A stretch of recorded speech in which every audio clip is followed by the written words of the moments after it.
कि इस मामले में माननीय उच्चतम न्यायालय ने साफ शब्दों में ये कहा कि अगर किसी भी संदिग्ध को गिरफ्तार किया जाता है, तो गिरफ्तार व्यक्ति को लिखित रूप से कारण बताना अनिवार्य होगा कि क्यों उसे गिरफ्तार किया गया है। और इतना ही नहीं, इस मामले में माननीय उच्चतम न्यायालय ने एक ऐतिहासिक फैसला सुनाया, जिसका संबंध न केवल पुलिस न्यायालय से है, बल्कि आम आदमी के मौलिक अधिकार से भी है। इस केस में एक अनोखा पहल और एक महत्वपूर्ण बात इस केस का यह भी है कि इस केस में पीठ की अध्यक्षता स्वयं सीजीआई बी.आर. गवई साहब कर रहे थे। नमस्कार दोस्तों, सिन्हा क्लासेज के आपके अपने इस यूट्यूब चैनल पर आप तमाम दर्शकों का बहुत-बहुत स्वागत है। दोस्तों, इसी चैनल पर एडीएम जबलपुर बनाम श्रीकांत शुक्ला के केस को ब्रीफ करते वक्त मैंने आपको ये समझाया था कि कैसे मनमाना गिरफ्तारी, आर्बिट्रेरी अरेस्ट पूरी तरह से इल्लीगल है, अवैध है हमारे भारत में। मैंने आपको ये समझाया था कि क्यों इस केस को हैबियस कॉर्पस के नाम से भी जाना जाता है और क्यों इस केस को भारतीय न्यायपालिका पर एक काला धब्बा बताया जाता है। हालांकि इस केस में जो गलतियां हुई थी, भारतीय न्यायपालिका ने उन गलतियों को सुधार लिया है।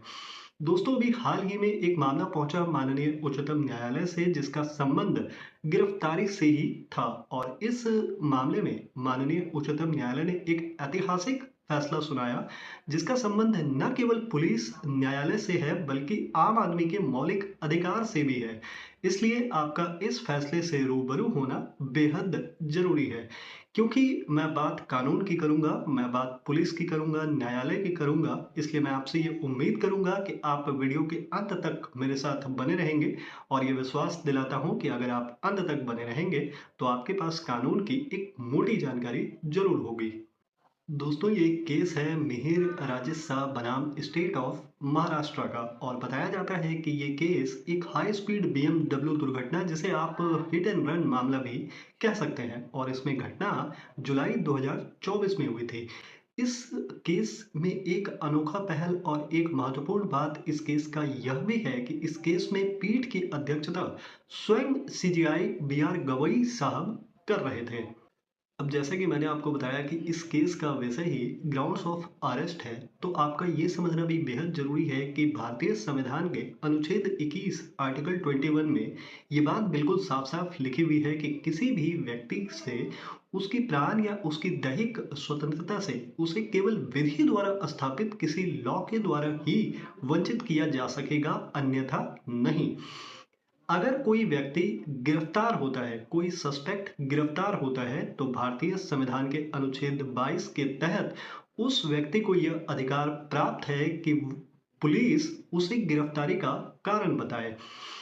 अब समझने वाली बात यह है कि जब हम आर्टिकल 22 के कुछ अन्य क्लाउजेस को पढ़ेंगे, तो हम ये भी समझ पाएंगे कि उस व्यक्ति के पास कुछ अन्य अधिकार भी हैं, जैसे 24 घंटे के अंदर अंदर उसे मजिस्ट्रेट के सामने पेश किया जाना होता है, और साथ ही अगर वो अपने किसी मनपसंद वकील से सलाह परामर्श विचार करना चाहे, तो इसका अधिकार भी उसे प्राप्त है। अब इस मामले में दिए गए माननीय उच्चतम न्यायालय के फैसले को मैं ऐतिहासिक क्यों कह रहा हूं, आप इस पंक्ति से समझिए कि इस मामले में माननीय उच्चतम न्यायालय ने साफ शब्दों में यह कहा कि अगर किसी भी संदिग्ध को गिरफ्तार किया जाता है, तो गिरफ्तार व्यक्ति को लिखित रूप से कारण बताना अनिवार्य होगा कि क्यों उसे गिरफ्तार किया गया है। और इतना ही नहीं, भाषा वही होनी चाहिए जो गिरफ्तार व्यक्ति आसानी से समझ पाए।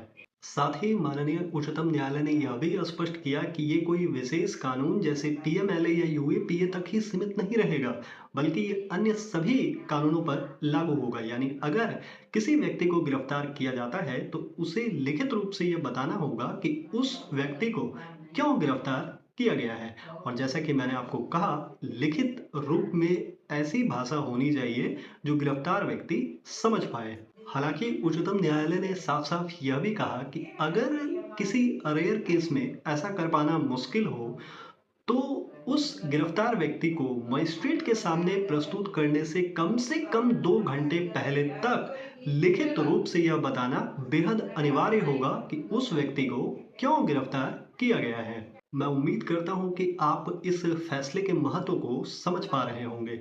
इतना ही नहीं, माननीय उच्चतम न्यायालय ने तो यहाँ तक कहा कि अगर इन निर्देशों का पालन नहीं हुआ, जैसे लिखित सूचना नहीं दी गई, समय सीमा का उल्लंघन हुआ या भाषा ऐसी थी जो समझने योग्य नहीं थी, तो गिरफ्तारी और गिरफ्तारी के साथ जुड़ी हुई हिरासत यानी सब्सिक्वेंट रिमांड भी अवैध मानी जाएगी, इल्लीगल मानी जाएगी और गिरफ्तार व्यक्ति को रिहा करने का अधिकार होगा। फैसले से जुड़ी और एक बड़ी पॉइंट जो आपको ध्यान में रखनी चाहिए कि माननीय उच्चतम न्यायालय ने ये साफ किया है कि यह नियम सामान्य अपराधों के साथ साथ यानी बीएनएस 2023 के साथ साथ अन्य सभी विशेष कानूनों में भी लागू होगा, यानी इनका पालन करना तब भी अनिवार्य होगा। अब आपके जहन में ये सवाल उठेगा कि आखिर ये फैसला इतना महत्वपूर्ण क्यों है? ये फैसला इसलिए महत्वपूर्ण है दोस्तों, क्योंकि इस फैसले से न केवल संवैधानिक सुरक्षा मिलती है, बल्कि मैं आपको बता दूं कि ये कार्यवाही अब केवल पुलिसिया कार्यवाही नहीं रह गई, बल्कि यह अब बुनियादी अधिकार के श्रेणी में भी कहीं ना कहीं आता है। ये फैसला इसलिए भी महत्वपूर्ण है कि अब गिरफ्तार व्यक्ति को जल्द से जल्द ये पता चल पाएगा कि वह क्यों गिरफ्तार हुआ है, और अगर उसे लगता है कि वह निर्दोष है तो वो अपने बचाव के लिए जल्दी से जल्दी कार्य कर सकता है। ये फैसला केवल पुलिस के लिए नहीं, बल्कि ये फैसला पुलिस और न्यायालय दोनों के लिए एक निर्देश के समान है, क्योंकि इस फैसले के अनुसार पुलिस को गिरफ्तार व्यक्ति को लिखित कारण तो देना ही होगा और साथ ही साथ न्यायालय को यह सुनिश्चित करना होगा कि ऐसा किया गया है।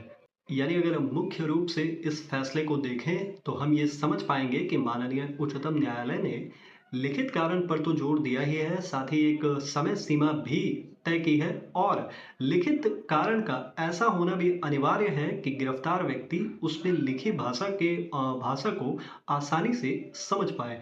दोस्तों, ये बेहद जरूरी है, चाहे हम किसी भी देश के नागरिक हों, किसी भी देश में रहते हों, लेकिन ये बेहद जरूरी है कि हम उस देश के कानून को, उस देश के संविधान को बेहद आसान शब्दों में समझें और सदैव संविधान और कानून के दायरे में रहकर ही कोई कार्य करें। उम्मीद करता हूं कि आप इस फैसले के मुख्य बातों को समझ पाए हैं। ऐसी कई अन्य जानकारियों के लिए सिन्हा क्लासेस के साथ जुड़े रहें। सी यू सून। जय हिंद।